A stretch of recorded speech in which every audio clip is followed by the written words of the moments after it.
பெரும் மதிப்பிற்கும் மரியாதைக்கும் உரிய தமிழகம் முழுவதும் பணிபுரியக்கூடிய அனைத்து தூய்மை பணியாளர்களுக்கும் கோவை மாவட்ட பாரதிய மஸ்தூர் சங்கம் தூய்மை பணியாளர் பிரிவின் சார்பாக என்னுடைய பணிவான வணக்கங்களை தெரிவித்துக் கொள்கிறேன். இன்னைக்கு இந்த பதிவு எதுக்காக அப்படிங்கிற ஒரு விஷயம் உங்களுக்கு எல்லாருக்கும் இருக்கும். இந்த பதிவு முக்கியமான ஒரு விஷயம். தூய்மை பணியாளர்களை பணி நிரந்தரம் செய்யக்கூடாதுன்னு அருந்ததிய சமுதாய தலைவராக தன்னை பின்பப்படுத்தி கொண்டிருக்கிற அதிகமானவர்கள் போட்ட ஒரு பதிவுக்காக நான் உங்களுக்கு இந்த பதிவு. தமிழ்நாட்டில் மொத்தம் 25 மாநகராட்சிகள், 138 நகராட்சிகள், 490 டவுன் பஞ்சாயத்து மற்றும் கிராம ஊராட்சிகள் 12,524 மற்றும் பல எண்ணிக்கையிலான அனைத்து இடங்களிலும் பணிபுரியக்கூடிய தூய்மை பணியாளர்களுக்கு இந்த பதிவு. அதிகமானவர்கள் இப்போ ஒரு பதிவு போட்டிருக்கிறாரு. என்னென்னு பார்த்தீங்கன்னா, பணி நிரந்தரம்ங்கிற கோரிக்கையை முன்வைக்காதீங்க அப்படின்னு யார் போட்டிருக்கிறாங்க? அதிகமானவர் போட்டிருக்கிறார். இந்த கோரிக்கை எப்படி இருக்குன்னா, அடே பட்டியல் சமுதாயத்தை சேர்ந்த நாய்களா, பணி நிரந்தரத்தை நீங்கள் முன்வைக்காதீங்க, கூலி உயர்வை கேட்டுட்டு புதியதாக ஒப்பந்தம் கோடிக்கணக்கில் எடுக்கிறானுங்கள அவனுக்கிட்ட அடிமையாக போய் வேலை செய்யுங்கடான்னு மறைமுகமாக சொல்கிறதுக்காக தான் இந்த ஒரு அறிக்கையை திமுகவுக்கு முட்டு கொடுக்கறதுக்காக நம்ம அதிகமானவர்கள் முட்டு கொடுத்துருக்கிறார். 2025 பட்டியல் சமுதாய மக்களுக்கு பட்டியல் சமுதாயத்தில் இருந்துக்கிட்டு பண்ணுற மிகப்பெரிய துரோகம் இது மாதிரி கேடுகட்ட தலைவர்களை தலைவனை தேர்ந்தெடுத்தவர். இப்போ இந்த விஷயம் பேசுகிறப்ப தூய்மை பணியாளர்களை தவிர்த்து மற்றவங்களுக்கு பார்க்குறப்ப அவர் கரெக்டாக தானே சொல்லியிருக்கிறாரு. இந்த சமுதாயம் இந்த இடத்த விட்டு வெளியே வந்தால் தானே அடுத்த ஸ்டேஜுக்கு போக முடியும்னு ஒரு கேள்வி வரும். கேள்வி கேட்பீங்க. அவங்களுக்காகவும் இந்த பதிவு. அதாவது பொதுமக்களே, ஒரு விஷயம் நல்லா சொல்கிற கேட்டுக்கோங்க. இந்தியா சுதந்திரம் வாங்கினதுல இருந்து இவங்க தலைவனாக ஏற்றுக்கிட்டு அந்த லெட்டர் பேடில் தந்தை பெரியார்னு போட்ட தலைவர்கள் வரைக்கும் என்ன பண்ணியிருக்கிறாங்கன்னா, சுதந்திரம் வாங்கினக்கப்புறமும் ஒரு சமுதாயத்தை மட்டுமே கொண்டு வந்து இங்கே குப்பை அள்ள வச்சாங்க. குப்பை அள்ள வச்சது மட்டும் இல்லாமல் அவங்களுக்கு பணி நிரந்தரம்ங்கிற ஆசையை காட்டு தான் மட்டும் இல்லாமல் தன்னுடைய குடும்பத்தையும் கொண்டு வந்து இதுக்குள்ளே வேலையை கொண்டு வந்து விட்டாங்க. அப்படி விட்டதன் விளைவாக என்னாச்சுன்னா, இது காலங்காலமாக தொடர்ந்து வர ஆரம்பிச்சிருச்சு. இது தொடர்ந்து வர ஒரு கட்டத்தில் 2010 குறிப்பாக நான் கோயம்புத்தூர் மாநகராட்சி மட்டும் சொல்கிறேன். 2010 தூய்மை பணியாளர்கள் ஒப்பந்த பணியாளருங்கிற பேச்சே கிடையாது. ஆனால் இவங்க என்ன பண்ணாங்கன்னா, செம்மொழி மாநாடுன்னு ஒரு மாநாடு நடத்தினாங்க. அந்த மாநாட்டு மூலிமா இப்போ இருக்கக்கூடிய திமுக அரசாங்கம் இங்கே இருக்கக்கூடிய பட்டியல் சமுதாயத்தில் போய் அந்த பட்டியல் சமுதாய மக்கள் இருக்கிற இடத்துல அவங்கள போய் வேலைக்கு கொண்டு வர சொல்லி ஒரு சமுதாயத்தை மட்டும் இந்த வேலையில் கொண்டு வந்து சேர்த்துனாங்க. சேர்த்துறப்ப என்ன சொல்லி சேர்த்துறாங்கன்னா, உங்களை பணி நிரந்தரம் பண்ணுற இந்த செம்மொழி மாநாட்டில் வேலை செஞ்சு கொடுங்கன்னு கேட்குறாரு. இதில் இன்னொரு கேள்வி நான் இந்த அரசாங்கத்துக்கே நான் வைக்கிறேன்.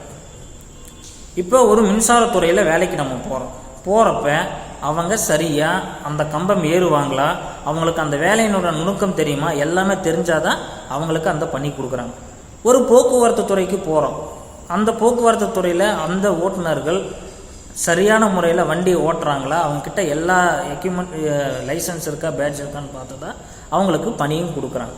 ஆனால் இந்த ஒரு துறையில் மட்டும் அப்படி எதுவுமே கிடையாது. ஒரு குப்பை அள்ளுற வேலை வேணுமா, நீ போய் பட்டியல் சமுதாய மக்கள் எங்கே இருக்கிறாங்க அவங்களை போய் பார். அங்கே போய் நான் உன்னை பணி நிரந்தரம் பண்ணுறேன், உன்னை பர்மனன்ட் பண்ணுறேன் அப்படின்னு சொல்லி இங்கே வேலை கொண்டு வந்து இழுத்து கொண்டு வந்து உட்கார வச்சு இன்னைக்கு தமிழ்நாட்டில் 98% பட்டியல் சமுதாய மக்கள் தான். 2 சமுதாய மக்கள் மாற்று சமூகத்தை சார்ந்தவங்க இருக்கிறாங்க. ஆனால் அந்த மாற்று சமூகத்தை சார்ந்தவங்களும் என்ன பண்ணுறாங்கன்னா, இந்த வேலையை செய்கிறது கிடையாது. தூய்மை பணியாளர்களுக்கான ஆணையை வாங்கிட்டு தூய்மை பணியை செய்கிறது கிடையாது. சரி, இது ஒரு பக்கம் இருக்கட்டும். இப்போ என்னுடைய டாபிக், அதிகமாக ஏன் திடீர்னு இப்படி ஒரு அறிக்கை கொடுத்தாரு? தமிழ்நாட்டில் கடந்த 4 வருஷமாக இந்த திமுக அரசாங்கம் வந்ததிலிருந்து எண்ணற்ற போராட்டங்கள் தூய்மை பணியாளர்கள் செஞ்சுக்கிறாங்க. அதில் இந்த ஐயா அறிக்கை கொடுக்கல. இப்போ சமீபத்தில் சென்னையில் நடந்த ஒரு விஷயத்துலையும் கூட இவங்க போய் அறிக்கை கொடுக்கல. என்னென்ன கொடுக்குறாங்கன்னா, பணி நிரந்தரம் வேண்டாம். பணி நிரந்தரம் வேண்டான்னு சொல்கிற இந்த மாதிரி இருக்கக்கூடிய அயோக்கியர்களுக்கு நான் ஒரு கேள்வி. கோயம்புத்தூர் மாநகராட்சியில் மட்டுமே குறைந்தபட்சம் 7,171 பேர் இருக்கிறாங்க. அப்போ 25 மாநகராட்சிகள், 138 நகராட்சிகள், 490 டவுன் பஞ்சாயத்து, 12,524 கிராம ஊராட்சிகள் மற்றும் பல இடங்களில் வேலை செய்யக்கூடிய இந்த அருந்ததி சமுதாயத்தை முன்னேற்றக்கு இந்த நீங்கள் தலைவராக வந்ததுலேருந்து நீங்கள் என்னத்தை கழட்டினீங்க? இது ஒன்று. சரி, இது தூய்மை பணியாளர். தூய்மை பணியாளர் அடுத்து உங்களுடைய சமுதாயத்தில் இருக்கக்கூடிய ஜனங்களுக்கு, மக்களுக்கு, படித்த இளைஞர்களுக்கு எத்தனை பேருக்கு நீங்கள் தமிழ்நாடு அரசாங்கத்தில் நீங்கள் அரசாங்க வேலை வாங்கி கொடுத்துருக்குறீங்க? கேள்வி நம்பர் 2. இப்போ இந்த வேலையை செஞ்சிட்டு இருக்கிறவங்களுக்கு நிரந்தரம் வேண்டான்னா இவங்க இந்த வேலையை விட்டு போனாங்கன்னா இவங்க குடும்பம் நடத்துறதுக்கு இந்த அரசாங்கத்திலிருந்து மாற்றுத்துறையில் இவங்களுக்கு என்ன வேலை வாங்கி கொடுக்குறதா முடிவில் இருக்கிறீங்க? கோரிக்கை வச்சுக்கிறீங்க. கோரிக்கையை எப்போ நிறைவேற்ற போகிறீங்க? இத்தனை வருஷமாக வேலை செஞ்சிட்டு இருந்த, குறிப்பாக சொல்கிற கேட்டுக்கோங்க, இப்போ ஒரு 10-15 வருஷத்துக்கு முன்னாடி இங்கே வேலைக்கு பேரூராட்சியிலேருந்து வேலை செய்யக்கூடிய ஒர்க்கர்ஸ் இருக்கிறாங்க. அவங்க சேர்றப்ப வயசு ஒரு 25-30ன்னு வைங்க. இப்போ அவங்களுடைய வயசு 45 ஆயிடுச்சு. அவங்களுக்கு மாற்று தொழில் தெரியாது, இந்த தொழில் தான் தெரியும். அப்போ இந்த தொழில் தெரிகிற இவங்களை வேற எந்த தொழிலை கொண்டு போய் நீங்கள் சேர்த்து அவங்கள முன்னேற்றப்படுத்த போகிறீங்க? படித்தவனுக்கு மாற்றுத்துறையில் ஏதோ ஒரு வேலையை நம்ம ரெடி பண்ணணும்னு வைங்க. இந்த தொழிலை படிப்பறிவு இல்லாதவங்களுக்கு நீங்கள் என்ன பண்ண போகிறீங்க? என்னத்தை பண்ணி கிழிச்சிங்க? எதையுமே கிழிக்கல. சென்னையில் பெண்களை பார்க்காம காவல்துறை அப்படி அடிச்சிட்டு இருக்கு, அடித்து இழுத்துட்டு போகிறாங்க. அதுக்கு அவங்களுக்கு ஆதரவாக ஒரு குரலும் கூட கொடுக்காத நீங்கள் எப்படி அருந்ததி சமுதாய தலைவர்னு சொல்லிக்கிட்டு வெக்கமே இல்லாமல் சுற்றுறீங்க? உங்களுக்கு தெம்பு திராணி இருந்தால் போராட்ட களத்தில் நிரந்தரம் வேண்டான்னு உங்களை வாய் திறந்து சொல்ல முடியுமா? சொல்லி பாருங்க. அருந்ததி சமுதாய மக்கள், நீங்கள் சொல்லுவீங்களே நாங்கள் அருந்ததி சமுதாய மக்கள்னா சும்மா குப்பையாடுறவங்கள, எங்களுக்கும் வால் எடுக்க தெரியும், கால் எடுக்க தெரியும்னு சொல்லுவீங்களே, அதே மாதிரி போராட்ட களத்தில் இருக்கக்கூடிய தொழிலாளிகிட்ட போய் சொல்லி பாருங்க. அப்போ அதனுடைய பிரச்சனை என்னன்னு தெரியும்.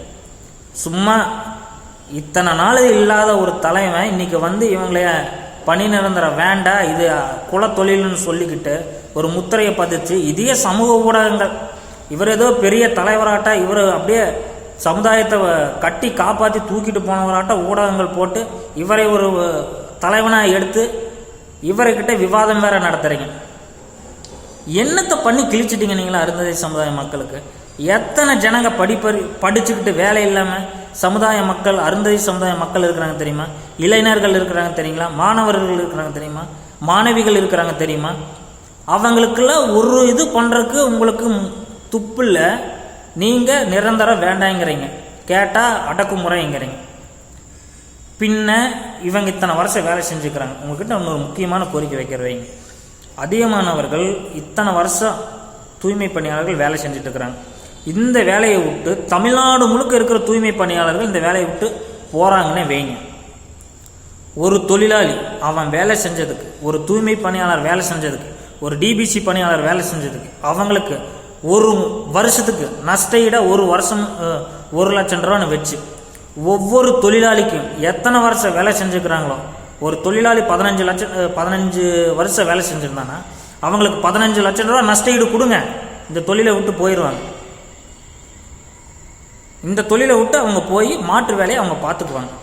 இப்போ நீங்கள் வருவீங்க, இந்த திமுகவுக்கு முட்டு கொடுப்ப பணி நிரந்தரம் வேணாம்பீங்க, நாங்களாம் பொத்திக்கிட்டு போகணும். அப்புறம் எதுக்கு வாக்குறுதி கொடுத்தாரு முதல்வர்? இப்போ எதிர்கட்சியாக இருக்கக்கூடியவர் ஐயா எடப்பாடி பழனிசாமி ஆகட்டும், முன்னாள் ஊரக மற்றும் உள்ளாட்சித்துறை அமைச்சர் எஸ்பி வேலுமணி அண்ணன் ஆகட்டும், அவங்க சொல்கிறாங்க 17,000 தூய்மை பணியாளர்களை நாங்கள் பணி நிரந்தரம் பண்ணுறேன்னு சொன்னார்.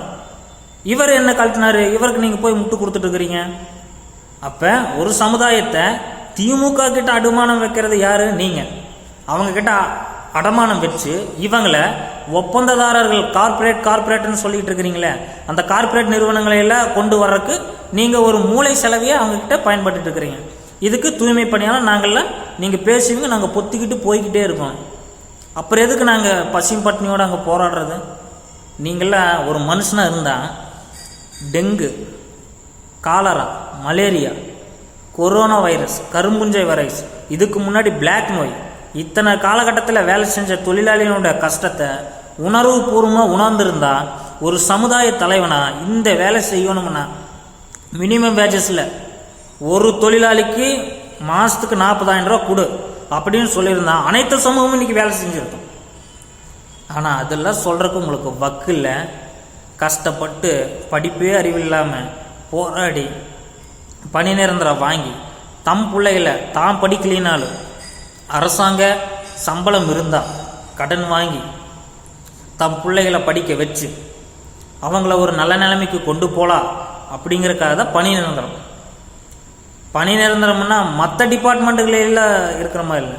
இந்த சமுதாயத்தில் இன்னைக்கு எத்தனையோ தூய்மை பணியாளர்கள், நிரந்தர பணியாளர்கள் அவங்களுடைய குழந்தை குட்டிகளை நல்லபடியாக படிக்க வச்சுட்டு இருக்கிறாங்க. அதே மாதிரி படிக்க வைக்கணும்னா இந்த தூய்மை பணியாளர்கள், ஒப்பந்தத்தில் வேலை செய்யக்கூடிய தூய்மை பணியாளர்கள், தினக்கூலியில் வேலை செய்யக்கூடிய தூய்மை பணியாளர், இவங்களுக்கு பணி நிரந்தரம் கட்டாயம் வேணும். இன்னைக்கு லோன் கேட்க போனால் கான்ட்ராக்ட் ஒர்க்கர்னா எவனும் கொடுக்க மாட்டான். நிரந்தர பணியாளர்னா அவனே நம்பி லோன் கொடுப்பான். அப்போ அந்த தூய்மை பணியாளர்கள் அவங்களுடைய வாழ்வாதாரத்தை கொண்டு போறதுக்கு அவங்களுக்கு படிப்பறிவு இல்லைனாலும் தன்னுடைய குடும்பத்தை நடத்துவதற்கான ஒரு வாய்ப்பை அந்த பணி நிரந்தரம்ங்கிற அந்த வார்த்தையை எடுத்து கொடுக்கும்.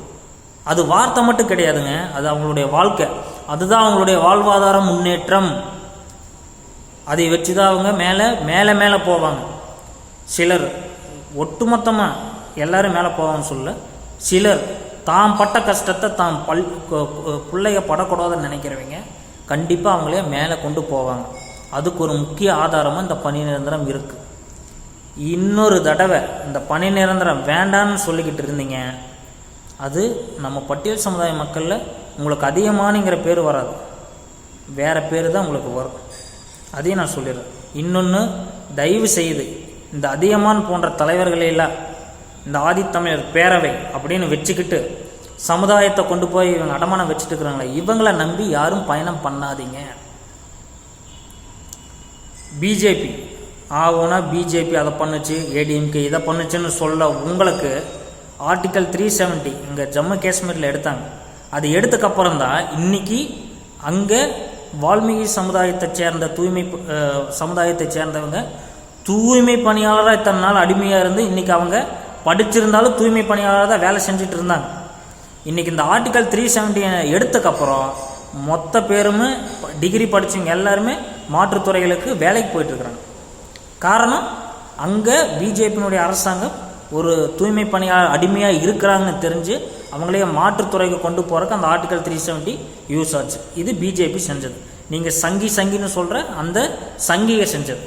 2, ஏடிஎம்கேவை திட்டிகிட்டு இருந்தீங்க. ஏடிஎம்கேல ஓப்பன் ஸ்டேட்மெண்ட்டாக சொல்கிறாரு எஸ்பி வேலுமணி அண்ணா, நான் 17,000 பேரை நான் பர்மனெண்ட் பண்ணிக்கிறேன், நான் வந்தால் கண்டிப்பாக பர்மனெண்ட் பண்ணுவேன் அப்படின்னு வாக்குறுதி கொடுக்குறாரு. அவங்க பண்ணாங்க, அது உண்மை. ஆனால் வாக்குறுதி கொடுத்துட்டு வந்து இவங்க எதுவுமே பண்ணாமல் இருக்கிறாங்களே, இவங்களுக்கு ஏன் நீங்கள் முட்டு கொடுக்குறீங்க? இது 2. 3, தூய்மை பணியாளர்களுக்கு பிஜேபி கொடுத்த இன்னொரு மரியாதையை நான் உங்களுக்கு தெரியப்படுத்துகிறேன். என்னன்னு பார்த்தீங்கன்னா, கர்நாடகா மாநிலத்தில் பெலகவிங்கிற இடத்துல ஒரு பெண் தூய்மை பணியாளர் இன்னைக்கு மேயராக இருக்கிறாங்க. இங்கே இருக்கக்கூடிய தமிழ்நாடு அரசாங்கத்துக்கு நான் வைக்கிற ஒரு முக்கியமான கோரிக்கை, இங்கே எத்தனை தூய்மை பணியாளர் ஒரு கவுன்சிலர் ஆக்கியிருக்கிறீங்க? அது விட்டு தள்ளுங்க. அது மட்டும் இல்லாமல் அதிகமான அண்ணனுக்கு ஒரு கேள்வி, ஒரு கவுன்சிலர் சீட்டும் கூட வாங்குறதுக்கு நமக்கு வக்கு இல்லை, நீங்கள் எதுக்கு இவங்களுக்கு போய் இவ்வளோ முட்டு கொடுக்குறீங்க? அருந்ததிய சமுதாயத்தில் கவுன்சிலர் சீட் வாங்கியிருக்கிறீங்களா? என்னதான் நீங்கள் முட்டு கொடுத்தாலும் நீங்கள் அடிமை தான். பிளாஸ்டிக் சேர் ஒதுக்குனது தான். அது உங்களுக்காக மாற்றமே கிடையாது. இப்போ இந்த கர்நாடகா மாநிலத்தில் ஒரு பெண் தூய்மை பணியாளரை பிஜேபி அரசாங்கம் என்ன பண்ணியிருக்குது, மேயரை அறிவிச்சிருக்கிறாங்க. இது சங்கிகள் செஞ்ச தூய்மை பணியாளர்களுக்கான மரியாதை. அதே மாதிரி டெல்லியில் காங்கிரஸ் பீரியடில் தூய்மை பணியாளர்கள் வேலைக்கு வரலன்னா அவங்களுக்கு சிறை தண்டனை இருந்தது. அதையும் இப்போ இந்த பிஜேபி சங்கிகள் தான் செஞ்சு கொடுத்துருக்குறாங்க. ஆனால் இங்கே இருக்கிற சொங்கிகை என்ன செஞ்சுருக்கிறீங்க? அப்போ யார் உண்மையாக பட்டியல் சமுதாய மக்களுக்கு வேலை செஞ்சு கொடுத்துட்ருக்குறாங்க? நீங்கள் தான் யோசனை பண்ணிக்கணும். பொதுமக்களே, தூய்மை பணியாளர்களே, தயவு கூர்ந்து இவர்களை போன்ற அவர்களை போன்ற கேடுகட்ட தலைவர்களை நம்ம சமுதாயத்திலிருந்து ஒதுக்க வேண்டும். இவங்களை ஒதுக்குனாவே நம்ம சமுதாயம் வளர்ச்சி அடையும். இது என்னுடைய முக்கியமான மிக மிக கோரிக்கை. பல விஷயங்கள் இருக்குது. ஆனால் இவங்க எல்லாருமே விளம்பரம் விளம்பரம் விளம்பரம் இது விவாதமாக வேற நடத்திட்டு இருக்கிறாங்க. நம்மளுடைய கோரிக்கை, ஒற்றை கோரிக்கை, பணி நிரந்தரம்ங்கிற விஷயத்திலிருந்து தயவு செய்து யாரும் பின்வாங்க வேண்டாம். நம்மளுக்கு பணி நிரந்தரம் மிக மிக முக்கியம். இவங்க எல்லாம் கார்ப்பரேட்டுக்கு கூலிக்கு விலைக்கு போயிட்டாங்க. விலைக்கு போயிட்டு இந்த சமுதாயத்தை இன்னும் அடிமையாக கொண்டு வரக்கு வேலை செஞ்சுட்டு இருக்கிறாங்க. பணி நிரந்தரம்ங்கிற வார்த்தை முக்கியமான வார்த்தை. அது நமது வாழ்வாதாரம், நமது உயிர் நாடி. அதனால் அந்த கோரிக்கையிலிருந்து யாரும் பின்வாங்காதீங்க. சென்னையில் போராட்டம் நடத்தின தூய்மை பணியாளரை போய் பார்க்க வக்கில்லாத இந்த மாதிரி தலைவர்கள் எல்லாம் எதில் எண்ணத்தில் இது பண்ணுறதுனே நம்மளுக்கு தெரியல. தயவு செய்து உங்களுடைய கோரிக்கை நிரந்தரம்ங்கிற கோரிக்கையிலேருந்து பின்வாங்காதீங்க. இன்னொரு முக்கியமான விஷயம், நம்மளைய வந்தேரின்னு சொன்ன அண்ணன் சீமான் அவர்கள் கூட தூய்மை பணியாளர்களை பணி நிரந்தரம் பண்ணணுங்கிறாங்க. ஆனால் இந்த நாதாரி என்ன பண்ணுது? பணி நிரந்தரம் பண்ணக்கூடாதுங்கிறது. அப்போ யாருக்கு தான் நீங்கள் முட்டு கொடுத்து என்னதான் பண்ண போகிறீங்க? முட்டு கொடுக்குறத விட்டு தூய்மை பணியாளரும் கூட மக்கும் குப்பை மக்காத குப்பைன்னதை பிரித்து வாழ்க்கையை நடத்திட்டு இருக்கிறாங்க. ஆனால் அந்த மக்கும் குப்பை மக்காத குப்பைன்னு பிரிக்கிற தூய்மை பணியாளர்களை வச்சு நக்கி தின்னுட்டு இருக்கிறீங்களே, நீங்களே தலைவனுங்களாடா? தொழிலாளிகிட்ட போய் மட்டும் நிரந்தரம் வேண்டான்னு சொல்லி பாருங்க, என்ன சொல்கிறாங்கன்னு கேளுங்க. அதுக்கப்புறம் உங்களுக்கு நான் பதில் கொடுக்குறேன். அனைத்து தூய்மை பணியாளர்களுக்கும் மிக மிக முக்கியமான வேண்டுகோள், பணி நிரந்தரம்ங்கிற கோரிக்கையிலேருந்து பின்வாங்காதீங்க. அது உங்களது வாழ்வாதாரத்திற்கான மிக மிக கோரிக்கை, முக்கியமான கோரிக்கை. அரசாங்கம் செவிசாய்க்கும் வரை உங்களுடைய போராட்ட களத்திலிருந்து விடுபடாதீங்க. கூடிய விரைவில் கோயம்புத்தூர் மாநகராட்சியிலும் வேலை நிறுத்தத்திற்கான அறிவிப்பு பாரதிய மஸ்தூர் சங்கத்தின் சார்பாகவும் மற்றும் அனைத்து தொழிற்சங்கங்களையும் ஒன்றிணைத்து, குறிப்பாக தமிழ்நாடு முழுக்க இருக்கக்கூடிய அனைத்து சமுதாய தலைவர்களையும் ஒருங்கிணைத்து தூய்மை பணியாளர்களின் வாழ்வாதாரத்தை மீட்டெடுப்பதற்கு விரைவில் மாநாடு நடத்தப்படும். அந்த மாநாட்டின் மூலம் தீர்மானம் நிறைவேற்றப்பட்டு கோரிக்கை நிறைவேற்றப்படும் என்பதை உங்களுக்கு நான் தெரியப்படுத்திக் கொள்கிறேன். நன்றி, வணக்கம். ஜெய்ஹிந்த், ஜெய் பீம். மேலும் இது போன்ற வீடியோக்களை காண தேசியவாத நியூஸ் யூடியூப் சேனலை சப்ஸ்கிரைப் செய்யுங்கள்.